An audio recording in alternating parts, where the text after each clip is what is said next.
මම මේ ඉන්නේ ශ්‍රී ලංකාවේ උසම දිය ඇල්ල බඹරකන්ද දිය ඇල්ල ඉදිරිපිට. මෙය මීටර් 263ක උසකින් යුක්ත වන අතර ලෝකයේ උසම දිය ඇලි වලින් 299 වැනි ස්ථානයට පත්ව තිබෙනවා. මෙය බදුල්ල දිස්ත්‍රික්කයේ කළුපහන ප්‍රදේශයේ තමයි තියෙන්නේ. මේ හතර මාර්ගයේ සිට කිලෝමීටර 5ක් පමණ දුරින් පටු සහ වංගු සහිත මාර්ගයක් ඔස්සේ ළඟා වෙන්න පුළුවන්. මෙම දිය ඇල්ල වනයක් මැද වලවේ ගඟේ අතු ගංගාවක් වන කුඩා ඔය මගින් නිර්මාණය වෙලා තියෙනවා.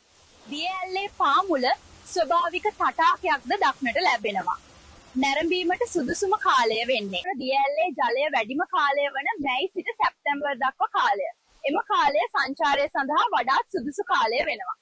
දිය ඇල්ල නැරඹීමට පැමිණෙන අයට පාමුලට යාමට මෙන්ම කඳු නැගීමට අත්දැකීම් ඇති අයට ඇල්ලේ ඉහළට ගමන් කරන්නත් අවස්ථාව තියෙනවා. එහෙනම් තවත් තැනකදී හමු වෙමු. මගේ Facebook page එක වගේම YouTube channel එක follow කරන්න.